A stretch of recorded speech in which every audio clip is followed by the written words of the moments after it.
साथियों नमस्कार, आदाब, सत श्री अकाल, खुश आमदीद।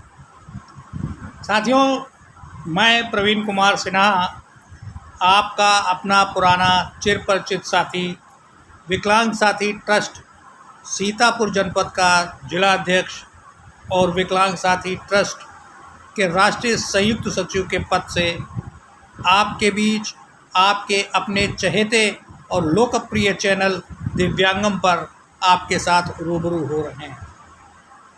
साथियों, एक बहुत अहम विषय होता है कि हमें क्या सीधा रहना चाहिए या थोड़ा चालाक होना चाहिए, होशियार होना चाहिए। इस पर हम आपके विचार अपने कमेंट बॉक्स में चाहेंगे। लेकिन मैं एक बात कहूँगा कि एक बहुत पुरानी और देसी कहावत है, अति का भला न बोलना, अति की भली न चूप, और अति का भला न बरसना, और अति की भली न धूप। जहाँ पर किसी भी चीज़ की एक अति हो जाती है, इंतहा हो जाती है, पराकाष्ठा पार कर जाते हैं हम, वो स्थिति दोनों ही परिस्थितियों में ख़राब होती है।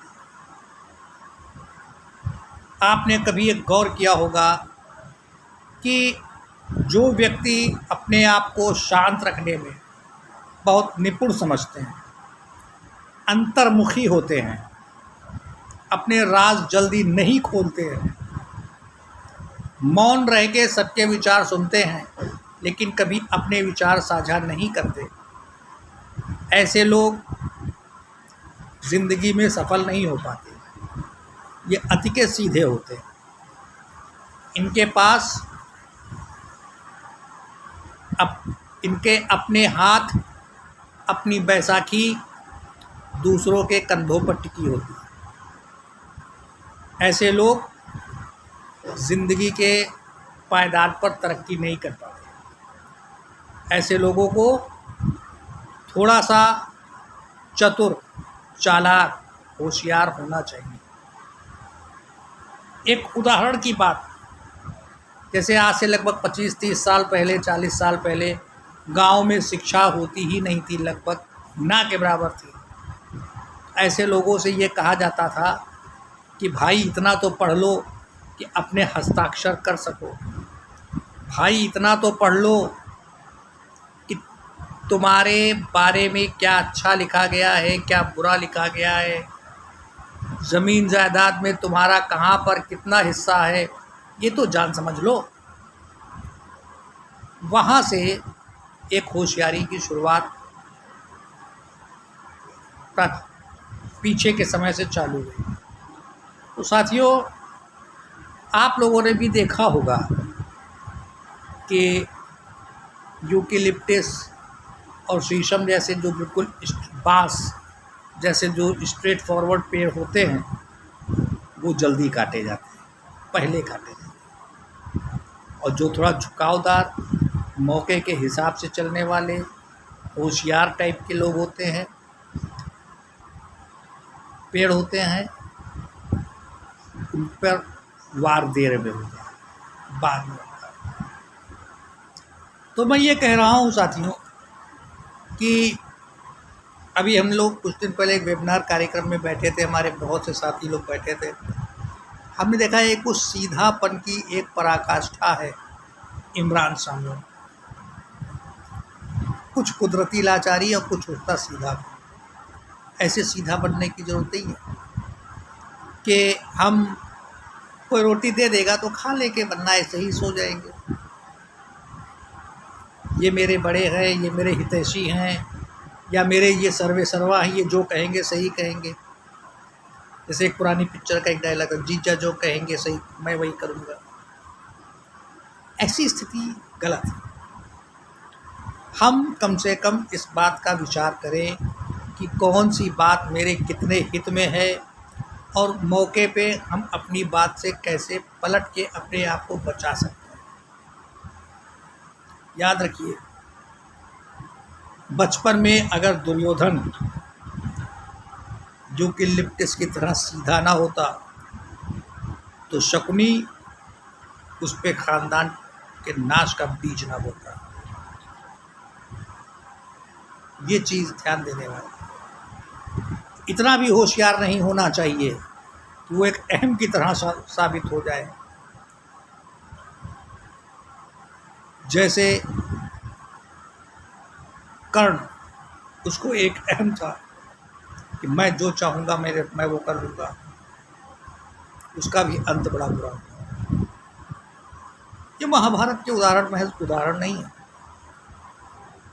ये एक मैं बात कर रहा हूँ यहाँ पर कि व्यक्ति को कितना होशियार होना चाहिए, खासकर हमारे दिव्यांग साथियों के लिए। हमें अमूमन ऐसे दिव्यांग साथी दिखते हैं जो परायाधीन हैं, बड़े भाई या छोटे भाई के अधीन हैं, माँ बाप के अधीन हैं, अपनी बहनों के अधीन हैं, और बहुत से शादीशुदा दिव्यांग भाई अपने पत्नी और अपने बच्चों पर आश्रित हैं। एक रिश्तों की मर्यादा तक आश्रित होना एक अच्छी बात है कि भाई हम अपने पुत्र से बहुत स्नेह करते हैं, वो जो कहता है ना वही करते हैं, एक अच्छी। मगर पुत्र कहाँ खाई में ले जा रहा है? जो हमारे हितैषी हैं, हमारे बड़े हैं, हमारे शुभचिंतक बनते हैं, वो हमें कहाँ ले जा रहे हैं? इस बात पर हमको ज़रूर अपना दिमाग चलाना चाहिए। अब ये बताइए साहब कि कबीरदास जी ने जगह लिखा, निंदक नियरे राखिए आंगन कुटी छवाए।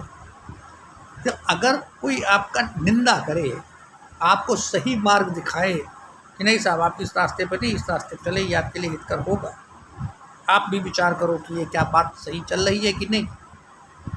अगर आपको लग रहा है कि ये बात आपके हित में है, तो आप बताए हुए भटके हुए मार्ग से तुरंत पलायन करके सही रास्ते पर चले।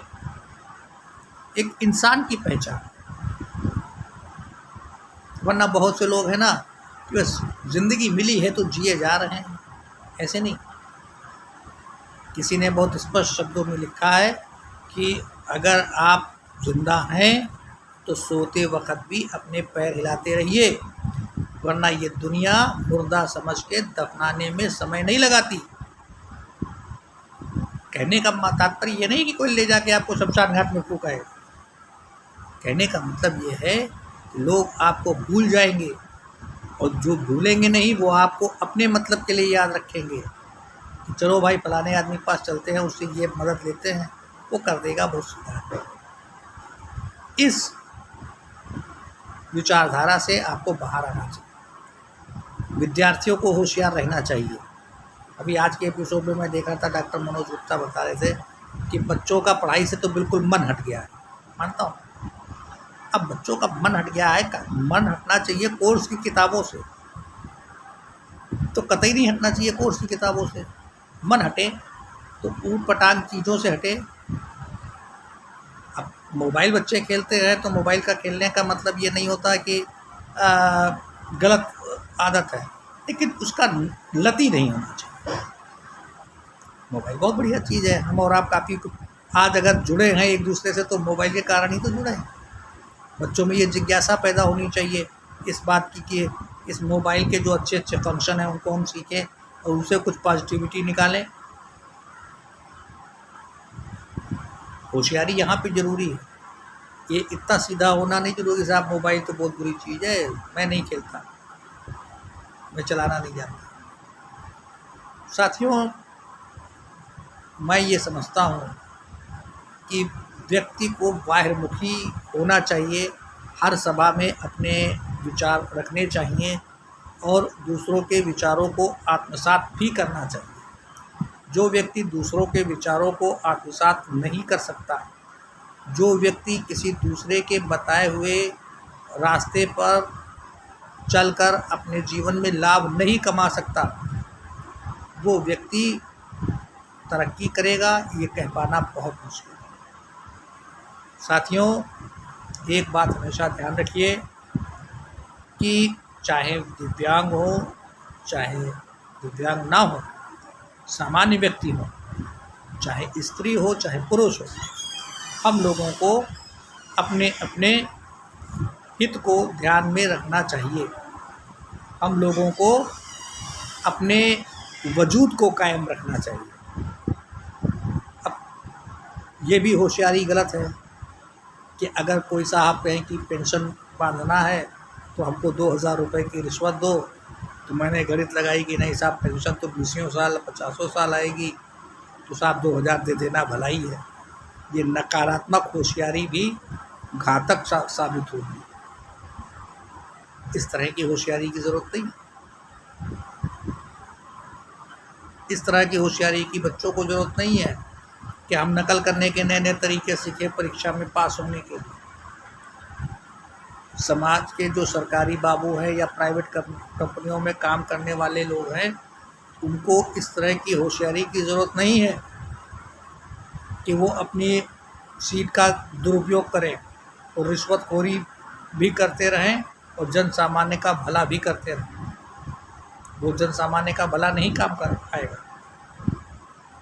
इतने सीधे भी ना हो कि सबका नुकसान ही हो जाए कि साहब हमको तो फलाना कानून पता ही नहीं, फलाना आदेश पता ही नहीं। तो साथियों, मैं ये चाहता हूँ कि हम और आप ऐसे बराबर रूबरू होते रहें, अपनी अपनी होशियारी और सीधेपन के साथ। सीधापा ऐसा कि हम लोगों को आपस में घुलने मिलने में किसी से कोई परहेज ना हो। वसुधैव कुटुंबकम की भावना से हम लोग सीधे व्यक्ति की तरह से आपस में घुले मिले, और होशियार इतना ज़रूर रहें कि कोई भी पराया व्यक्ति हमारे से लाभ ना उठा पाए।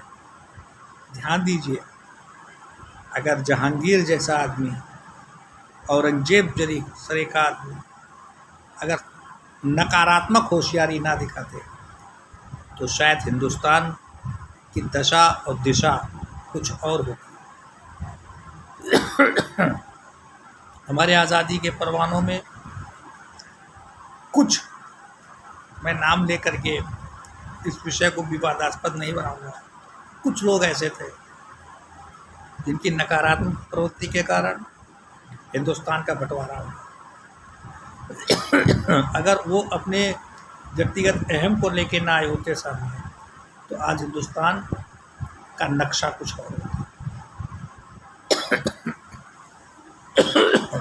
इन्हीं सब बातों के साथ मैं प्रवीण कुमार सिन्हा आपके अपने इस दिव्यांगम चैनल पर अपने विकलांग साथी ट्रस्ट के 30,000 से ऊपर व्यूअर्स, 1,000 से ऊपर सब्सक्राइबर के साथ इजाज़त लेने से पहले आप लोगों से इस चैनल के वॉच टाइम को बढ़ाने की बात करता हूँ।